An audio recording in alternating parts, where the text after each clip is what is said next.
কাইতাক স্টেডিয়ামে বাংলাদেশ ফুটবল দল শুধু হংকং চায়নার 11 জনের বিপক্ষেই লড়াই করেনি। প্রায় ৪৫,০০০ স্বাগতিক সমর্থকের চোখ রাঙানি উপেক্ষা করে ম্যাচে উত্তাপ ছড়িয়েছে লাল সবুজের প্রতিনিধিরা। তবে শেষ পর্যন্ত এশিয়া কাপের মূল পর্বে কোয়ালিফাই করার রেস থেকে ছিটকে গেছে জামাল ভুঁইয়ার দল।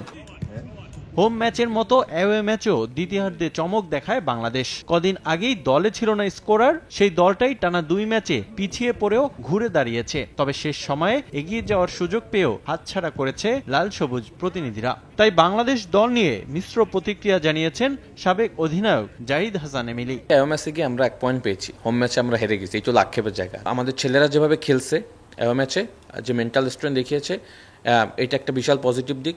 হামজা সমিত চোম দলের সাথে ইনক্লুড হওয়াতে দলটা পুরোটা এখন একটা উজ্জীবিত হয়ে দল হিসেবে খেলছে। অপোনেন্ট যখন 10 জন, হ্যাঁ, তখন তো আপনি ম্যাচটা জেতার জন্য খেলবেন, রাইট?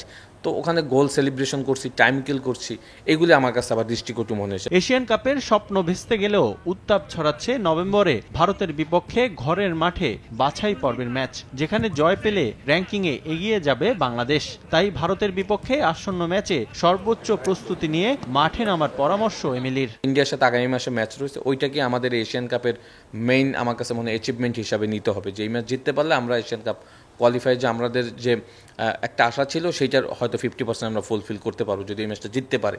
সুতরাং একটা জয় এশিয়ান কাপে যদি থাকে কোয়ালিফাই রাউন্ডে, সেইটা হয়তো আমাদের জন্য একটা বড় অ্যাচিভমেন্ট, এবং সেইটা যদি ইন্ডিয়ার এগেনস্ট হয় হোম ম্যাচে, সে থেকে তো বড় পাওয়ার কিছু হবে না। দেশের ফুটবলের বড় আক্ষেপ উন্নত মানের মাঠ, স্লো পিচে প্রস্তুতি নিয়ে প্রতিপক্ষের মাঠে বেগ পেতে হয় বাংলাদেশকে। তাই ঘরোয়া ফুটবলে মাঠের দিকে মনোযোগী হওয়ার আহ্বান সাবেক অধিনায়কের। একজন ভালো প্লেয়ার একজন ভালো মাঠ চায়। আমরা এখানে যে ঘরোয়া ফুটবলের যে লিগে যে মাঠগুলিতে খেলি, এটা আমার কাছে মনে হয় যে খুবই বাজে অবস্থা।